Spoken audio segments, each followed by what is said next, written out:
ప్రపంచంలోనే అతిపెద్ద కార్గో విమానంగా పేరు తెచ్చుకున్న ఉక్రెయిన్ విమానమిది. దీని పేరు AN-225 మ్రియా. మ్రియా అంటే ఉక్రెయిన్ భాషలో కళ అని అర్థం.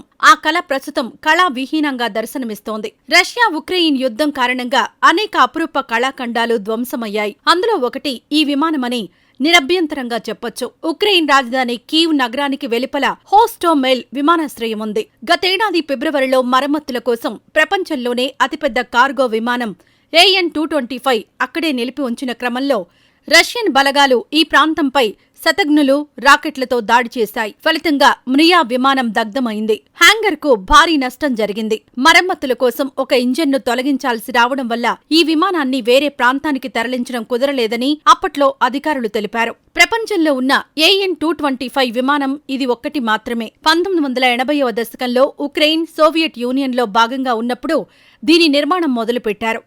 నాడు అమెరికా, సోవియట్ మధ్య అంతరిక్ష పోటీ తీవ్రంగా ఉండేది.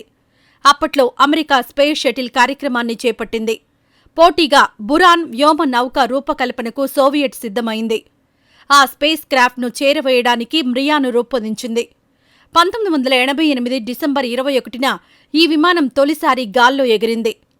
1989లో జరిగిన పారిస్ ఎయిర్ షో సహా అనేక దేశాల్లో నిర్వహించిన ఎయిర్ షోల్లో ఇది ప్రత్యేక ఆకర్షణగా నిలిచింది. ఇలాంటిది మరొకటి తయారు చేయాలనే ఉద్దేశంతో పనులు మొదలుపెట్టారు. ఆ నిర్మాణం 2009 వరకు నత్తనడకన సాగింది. దాంతో ఆ ప్రాజెక్టును మధ్యలోనే వదిలేశారు. 1991లో సోవియట్ యూనియన్ కుప్పకూలాక బురాన్ ప్రాజెక్టు రద్దయింది. నాటి నుంచి మ్రియాను భారీ సరుకులను చేరవేయడానికి వినియోగించేవారు.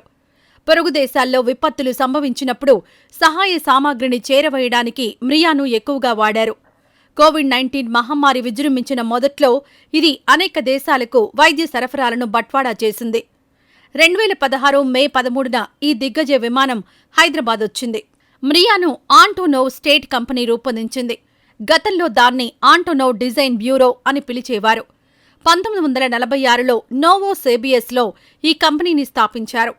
ఇది అత్యంత రహస్య సంస్థగా పేరు గడించింది. ఓలెగ్ ఆంటోనోవ్ అనే వ్యక్తి ఈ కంపెనీని విజయవంతంగా నడిపించారు. భారీ పరిమాణంలో ఉండే విమానాలను తయారు చేయడంలో ఈ కంపెనీకి ప్రత్యేక గుర్తింపుంది. సరిగా సిద్ధం కాని రన్వేలపై కూడా ఈ కంపెనీ విమానాలకు రాకపోకలు సాగించే నైపుణ్యం ఉండేదట. 2017 జూలైలో ఉక్రెయిన్ ప్రభుత్వ ఆధీనంలోని ఆయుధ తయారీ కర్మాగారం ఉక్రోబోరానం ఆంటోనోవ్ దేశంలోని ఇతర తయారీ సంస్థలను కలిపి ఉక్రెయిన్ ఎయిర్ క్రాఫ్ట్ కంపెనీని ఏర్పాటు చేశారు. విమానం పొడవు 84 మీటర్లు. లోపల ఒకేసారి 50 కార్లను ఉంచి తరలించవచ్చట. విమానం పైభాగంలో కాక్పేట్ ఉంటుంది.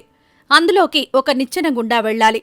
ఈ విమానంలో 6 జెఇన్ఎం క్యాబీ ప్రోగ్రెస్ లోటరేవ్ D-18T టర్బోఫాన్ ఇంజన్లున్నాయి.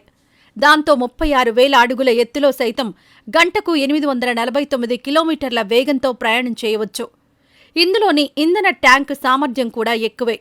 ఫలితంగా లండన్, ఆస్ట్రేలియా మధ్యనున్న 9,569 మైళ్ల దూరాన్ని విరామం లేకుండా చేరుకోవచ్చు. 32 వీల్ ల్యాండింగ్ గేర్లో 20 స్టీరబుల్ వీల్సున్నాయి. బోయింగ్ 747 కంటే 2 రెట్లు బరువు మోసుకెళ్లగలిగేలా మ్రియాను అభివృద్ధి చేశారు. గరిష్టంగా 640 టన్నుల టేకాఫ్ బరువు మోసుకెళ్తుంది. దీనిలో 130 టన్నుల జనరేటర్లు, గాలిమర బ్లేడ్లు, డీజిల్ లోకోమోటివ్లను రవాణా చేసేవారు. విమానాన్ని నిలిపి ఉంచాలంటే ఒక ఫుట్బాల్ మైదానానికి సమానమైన స్థలం కావాలి. AN-225 గతేడాది ఫిబ్రవరిలో ధ్వంసమైంది. అరుదైన ఈ విమానాన్ని మళ్లీ నిర్మిస్తామని ఉక్రెయిన్ అధికారులు ప్రతినబూనారు. ఆంటోనోవ్ కంపెనీ సీఈఓ సెర్గీ బైచ్కోవ్ కూడా విమానం నిర్మించాలని తీవ్రంగా ప్రయత్నించారు. అయితే 2 దేశాల మధ్య యుద్ధం ఇప్పటివరకు కొలిక్కి రాలేదు. దాంతో పునర్నిర్మాణం సాధ్యపడలేదు. విమానం నిర్మించాలంటే $3 బిలియన్ ఖర్చు చేయాల్సి ఉంటుందని అంచనా వేస్తున్నారు.